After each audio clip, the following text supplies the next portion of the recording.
आज बनवूया कुकरमध्ये सोयाबीन राईस. ही जी सोयाबीन राईस आहे ना, बनवायला अगदी ईझी आहे आणि झटपट 15 ते 20 मिनिटामध्ये बनवून सुद्धा होतो आणि खायला म्हणाल तर एकच नंबर लागते. तर तुम्ही सुद्धा ही रेसिपी बनवून पहा आणि मला सांगा कमेंट्स करून कशी झाली आहे.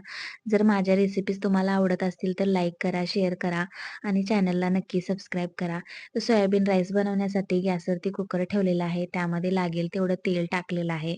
त्यामध्ये खडे मसाले सुद्धा टाकून घेतलेले आहेत, जसे की मिरे, दालचिनी, लवंग, तेजपत्ता आणि जिरे आणि त्याचबरोबर हिरवी विलायची सुद्धा टाकून घेतलेली आहे. छान असं मिक्स करून घेतलेलं आहे, फ्राय करून घेतलेले आहेत खडे मसाले.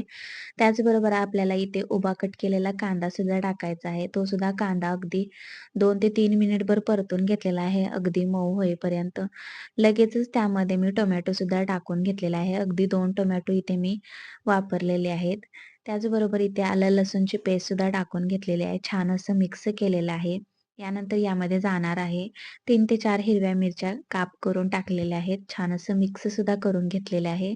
यानंतर यामध्ये आपल्याला ॲड करायचा आहे मसाले, जसे की गरम मसाला, बिर्याणी मसाला, धने पावडर, घरगुती मसाला आणि हळद पावडर. छान असं मिक्स सुद्धा करून घेतलेलं आहे मसाले सुद्धा तेलामध्ये. यानंतर यामध्ये आपल्याला लागेल तेवढं पाणी ॲड करायचं आहे. म्हणजे तुम्हाला जेवढं तांदूळ टाकायचं आहे तेवढं पाणी तुमच्या गरजेनुसार तुम्ही वाढवू शकता. त्याचबरोबर इथे गरजेनुसार मीठ सुद्धा टाकून घेतलेलं आहे. यानंतर यामध्ये आपल्याला सोयाबीन टाकायचे आहेत.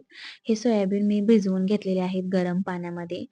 त्यातलं पूर्णपणे पाणी काढून घेतलेलं आहे सोयाबीनमधलं आणि ते सोयाबीन ॲड केलेलं आहे. यानंतर यामध्ये जाणार आहे कोथिंबीर. खूप सारी कोथिंबीर कट करून घेतलेली आहे, त्यावरती टाकलेली आहे. कोथिंबीरीने खूप छान अशी चव येते. एक उकळी फुटायला लागली की त्यामध्ये आपण तांदूळसुद्धा ॲड करणार आहोत. तर इथे तांदूळ ॲड करणार आहोत. तुम्हाला हवा तेवढा तुम्ही राईस यूज करू शकता. तर इथे मी दावत कणी घेतलेली आहे. छान असं मिक्स केलेलं आहे आणि कुकरचं झाकण लावून घेतलेलं आहे. अगदी 4 ते 5 शिट्ट्या आपण करून घ्यायच्या आहेत, छान असा राईस शिजेपर्यंत. आणि तुम्ही इथे बघू शकता झाकण खोलल्यानंतर खूप छान असा सुगंध सुटलेला आहे. मस्त असा राईस हा तयार झालेला आहे.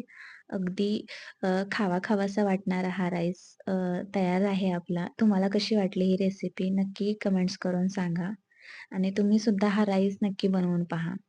दिसतोय ना कमाल मंडळी? खायला सुद्धा एकच नंबर आहे. धन्यवाद.